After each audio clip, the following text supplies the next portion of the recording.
օրեր առաջ մենք տեսանք 10 եպիսկոպոսի հայտարարությունը վեհափառ հայրապետի հրաժարականի պահանջով նրանք պահանջում էին, որ հանգստյան գնա վեհափառը, դուք երբևէ կսպասեիք այդ եպիսկոպոսներից նման պահանջ եւ ընդհանրապես ինչպես է գնահատում նրանց այդ պահանջը։ Ոմանցից կսպասեի, բայց չի կարելի ասել, որ դա համապատասխանում է հենց բուն կանոնին։ Տեսեք, շատ տեղեր արծարծվում է, որ կանոնը, եկեղեցում գործող կանոնը, թե քանի եպիսկոպոս կարող են անվստահություն հայտնել, քանի եպիսկոպոս կարող են հռչակել այդպես։ Բայց նրբություն կա այդտեղ, որ այդ եպիսկոպոսները նախ պիտի եպիսկոպոսած ժողով լինի, եւ այդ եպիսկոպոսները, ովքեր ձայն են բարձրացնում, իրենք պետք է անբասիր լինեն, մաքուր լինեն։ Ինչքանով է ճիշտ իրենց արածը։ Եթե ամենայն հայոց հայրապետն էլ հայրաբար խնամքով ժամանակի ընթացքում իրենց էլի հնարավորություն է տվել ուղղվելու, իսկ հիմա իրենց պատճառաբանությունով ինչ որ այլ եւ այլ պատճառաբանություններ են բերում, ասելով որ կապ չունի ներկայիս ժամանակներում տիրող իրավիճակի հետ, բայց դա այլ բան է իրենց ասածը։ Տարբեր եպիսկոպոսներ այս օրերին հարցազրույցներ են տալիս եւ պնդում, որ շատ երկար տարիներ շարունակ փորձել են իրենց այսօր բարձրաձայնած հարցերը լուծումներ ստանալ ներեկեղեցական պատերում եւ ուղղակի այլևս հնարավոր չի եղել լուծումը։ Այդպիսի խնդիր եղել է, դուք լսել եք նման տեղեկություններ ունեք, որ ժողովներում բարձրաձայնել են,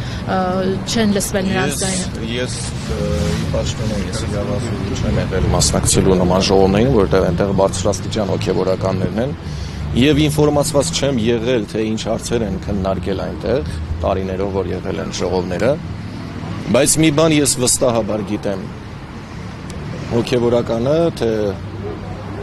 խնդիրը երբ որ առաջանում էր, նա ձայն էր բարձրացնում, եւ հիմա այդ հոգևորականը այս պատերի ներսում դատվում է։ Ես տեսել եմ այդ հոգևորականին, որ թողնելով վստահված ձեռքերում, թողնելով իրեն վստահված թեմը, պատերազմի է գնացել։ Ես տենց հոգևորականին վստահում եմ, բարձրաստիճան հոգևորական։ Բայց մնացած հոգևորականները, եթե իրենք օրասական պահին իրենց ճիշտ խոսքը չեն ասում, եւ պարզ մարդկային տրամաբանությամբ խնդիրը առաջացած ժամանակ թողում են, թե ինչ-որ մեկը կլուծի խնդիրը, ու հետո հելնում բարձրաձայնում են, որ գիտեք, տարիներով խնդիրներ կային, բարձրաձայնեիք, լուծեիք, բայց ինչի համար եք դուք բարձրաստիճան հոգևորական։ Բայց այս ամեն ինչը սադրողին էլ թող մի քիչ ուշադիր լինի, շատ բաների մեջ է թաթախվում։ Բայց օրինակ Արցախի թեմի առաջնորդից կոնկրետ հենց նրանից սպասել էր նման բան, քանի որ Արցախը կորցնելուց լրիվ այլ բան էին խոսում, իսկ հիմա գնում են Փաշինյանի հետ հանդիպման։ Եվ ներողություն, բացի այդ վեհափառը նույնիսկ Արցախի կորստից հետո պահեց Արցախի թեմը եւ Արցախի հարցերն էր բարձրաձայնում միջազգային հարթակներում։ Ինձ համար անսպասելի էր նման քայլը Արցախի թեմի առաջնորդի կողմից։ Ես չեմ կարող հստակ ասել, հստակ հիմա ինչ-որ մի պատասխան տալ, ամենայն դեպս անձամբ պիտի խոսեմ իր հետ։ Ինչ կհարցնեք առաջին։ Ինչու արեց նման։ Դա եթերով ասելու բան չի, մեր քննարկումն է լինելու։ Ինքը ինձ գիտի, ես իրեն գիտեմ։ Մենք առանձին խոսելու բան ունենք։ Փաշինյանը չի հրաժարվում կաթողիկոսից ազատվելու իր այս ցանկությունից ու տպավորություն է, որ Արցախը կորցնելը, այդքան զոհեր ունենալը, ողջ այս բանակցային process-ը տապալելը ավելի ծանր մեղք չէ, քան զավակ ունենալը։ Կաթողիկոսին մեղադրում են զավակ ունենալու համար։ Ենթադրենք, թե կաթողիկոսը իսկապես ունի զավակ, ում է խանգարում իր զավակ ունենալու այդ հանգամանքը։ Որևէ մեկին չի խանգարում։ Տեսեք, մեր եկեղեցու առաջին կաթողիկոսը, ում օրոք քրիստոնեությունը պետականորեն ընդունվեց, Սուրբ Գրիգոր Լուսավորիչը, նա ամուսնացած է եղել, իր որդիները, հետո թոռներն են կաթողիկոս դարել։ Դա նորմալ էր։ Աստվածաշնչում գրված է, եպիսկոպոսը մի կնոջ ամուսին պետք է լինի, այսինքն բազմականություն չէր կարելի։ Դա գրված է առաքելական կանոնում։ Այդքան որ հելնում են կանոնագիրք են ուզում ցույց տան։ Պետք չի էլի աղանդավորի նման մի հատված վերցնել ասել այսպես։ Մեկ ընդհանուր ուսումնասիրեք, հասկացեք, թե ինչ-ինչոց է։ Բայց նաև այն մարդկանց ուղղեմ խոսքս, որ ասում են հոգևորականը, որ կուսակրոն հոգևորականը այդ մեղքը չպիտի գործած լիներ։ Տեսեք, ինչպես սովորական մարդիկ, հա, քաղաքացիները գնում են եկեղեցում պսակվելու, հիմա ես ավելի գլոբալ հարց եմ դնում, որը գործում է այս ամեն ինչի համեմատականում։ Փեսան եկեղեցու խորանի առջև եւ հարցը եկեղեցու խորանի առջև երկուսն էլ խոստանում են Աստծո աներևույթ ներկայությամբ, հրեշտակների, հոգևորականից դասի, ժողովրդի ներկայությամբ խոստանում են, որ մինչ հիմա Տեր եւ պաշտպան պետք է լինեն եւ մինչ հիմա Տեր եւ հնազանդ պետք է լինեն։ Ու ինչքան են խախտում։ Անշուշտ ցավ է, որ խախտում են իրենց խոստում Աստծո առաջ տված։ Հիմա հարց. որևէ մեկը այդ մեղադրողներից գոնե գիտի, եթե կոնկրետ գիտի, որ կուսակրոնը մեկը ինչ որ ձևով խախտել է իր ուխտը, գոնե գիտի այդ մարդը ոնց է ապաշխարել։ Թողություն ստացել է, Աստծուց չի ստացել, անցել է այդ ապաշխարության ճանապարհը, չի անցել, չէ, որևէ մեկին չի հետաքրքրել։ Իրենք ընդհանրապես հանդիսատեսի նման տեսնում են, որ հա մեկին ուզում են քարկոծեն, եկեք մենք է քարերը վերցնենք։ Զգուշ եղեք, այդ քարերը կարող է թեքվեն ձեր կողմը։ Մի հատ ձևակերպել են հայազգի մեջ տղամարդկությունը արդեն վերացրած, սկսում են բամբասկոտ ինչ-որ բաներով զբաղվել։ Ունեք ինչ-որ բան պնդելու, ով որ մեղադրում է, թող ինքն էլ ապացուցի։ Բան ունեք ասելու, տղամարդավար եկեք դիմաց է կանգնեք, ոչ թե հելեք էս կողմենքով պատի տակերում ինչ-որ բամբասանքներ արեք։ Վայել չի, սա հայկական չի։ Որ ժամանակ մենք կորցրեցինք մեր տղամարդկությունը։ Ձեր Սարգսակ Գևորգ Սրբազանը մեր լրատվամիջոցին տված հարցազրույցում ասաց, որ բացարձակ անձնական կյանքի հարցը չէ կաթողիկոսի պահանջի առումով, այլ ասաց, որ մեր առջև դրվել են կոնկրետ փաստաթղթեր, փաստեր իր գործակալ լինելու վերաբերյալ։ Դուք սա իրատեսական հավանական վեհափարի։ Այսինքն վեհափարն է գործակալ, որ ուր գնում է, որ երկիր գնում է, հայազգի հարցն է բարձրացնում, Արցախի հարցն է բարձրացնում, Արցախում գերեվարվածների հարցն է բարձրացնում, Արցախից տեղահանվածների հարցն է բարձրացնում, ինքն է գործակալ, թե այն մարդիկ, ովքեր որ կամայական հրահանգներով ինչ-որ բաներ են անում ու ինչքան է մերժում են իրենց ասելով, բայց ինչ-որ օտար ազգից հայտարարություն է գալիս, հաջորդիվ իրենց քայլերն են լինում։ Հիմա գործակալ կոչել դա ո՞րն է ավելի ճիշտ։ Միանշանակ ոչ, ես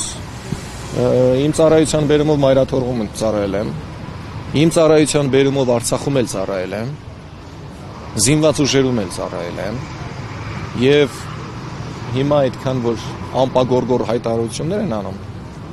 ինֆորմացիաներ ունեմ։ Ես էլ ինֆորմացիաներ ունեմ, թող մի քիչ զգուշ լինեմ։ Ամենայն դեպս եկեղեցու վերաբերյալ ես անցած տարի մի անգամ կանչել էին ինձ հարցազրույցի, ես խոսքի ընթացքում ասացի, որևէ մեկը չի արգել է որ փորձեն։ Թող փորձեն դե եկեղեցու դեմ մի բան անել։ Բայց լավ չեն ասելու։ Անշուշտ լավ է, երբ որ եւ պետական ոլորտում եւ եկեղեցում հայազգին հիմա դա պետք է մաքրման գործընթաց սկսի։ Բայց մեկ ընդմիշտ ասեմ, ազգն էլ գոնե իմանա։ Եկեղեցու հարցերը քննվում են եկեղեցու ներսում։ Պետական հարցերը որևէ մեկը այն fake էջերով որ գրում են, իմ հասցեին էլ որոշ բաներ գրում են, որևէ մեկ ինձ չի ճանաչում։ Ու չունեն այդքան տղամարդկություն գան իմ առջև կանգնեն ասեն։ Եթե հոգևորականը ձայնը բարձրացնում է ազգի համար, կարող է։ Պարզ տրամաբանությամբ, եթե հոգևորականը Հայաստանի Հանրապետության քաղաքացի հանդիսանում, պիտի ընտրություններին մասնակցի, նշանակում է քաղաքացիների պես ինքն ունի չէ իրավունք իր խոսքը բարձրացնելու։ Հոգևորականը ամենայն դեպս վերջինս 1 տարվա ընթացքում 2 հոգևորականներ բարձրաստիճան եւ երրորդն էլ ավելացավ, որ հիմա կալանքի տակ են։ Ամենայն դեպս 2 հոգևորականներ բարձրաստիճան իրենք խոսել են երկրի մաքրման մասին, երկրի ազատագրման ճիշտ ճանապարհի մասին, ոչ թե ինչ-որ ավելորդությունների մասին։ Եվ դա քաղաքականության մեջ մտնել չի։ Իսկ պատմության ընթացքում, քանի որ եկեղեցին ստանձնել է այդ դերը պետականություն չունենալու դեպքում, առաջնորդել է ազգին եւ երկրին, հիմա չեմ ուզի դրա մասին խոսել, բայց համենայն դեպս կաթողիկոսը տիտղոսը ունի։ Տեր Ժողովուրդը որ սխալում է բոլոր հոգևորականներին ասում է Տեր, դա սխալ արտահայտություն է։ Եկեղեցին ունի միայն մեկ Տեր։ դա կաթողիկոսն է, որ երկու իշխանությունների ղեկավարն է, եւ հոգևոր, եւ աշխարհիկ։ Երկու գլխանի արծիվն էլ բառապացույց դրա։ Հրաժարական կավակ համացանցում տեսանյութ տարածվեց, որ իշխանությունները վերագրեցին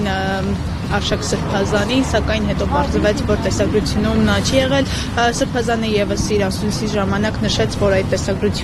տեսագրությունում ինքը չէ եւ որևէ կապ չունի իր հետ։ Ինչպես կմեկնաբանեք, ինչու էին իշխանությունները նման քայլերի դիմում, ինչից են վախենում։ Դե մեզ երբ որ տարան սկզբից կալանքի ինչեր էին հայտարարում, ամբողջ ազգի առջև փորձեցին հոգևորականներին եւ նվիրյալ հայորդիներին ցածրացնել։ Էս էին անելու, էին անելու։ Քանի նիստ արդեն Բագրատ Սրբազանը ասում է, ովքեր որ այդ արտահայտությունը արել են, որ պիտի գյուլվեն մարդիկ պատերի տակ, պիտի ավտոբուսներ վերեք բառացի այդ օրինակը։ Իրականում ուրիշ բանի մասին աղի խոսակցություն, բայց իրանք ուրիշ ձև են ներկայացնում։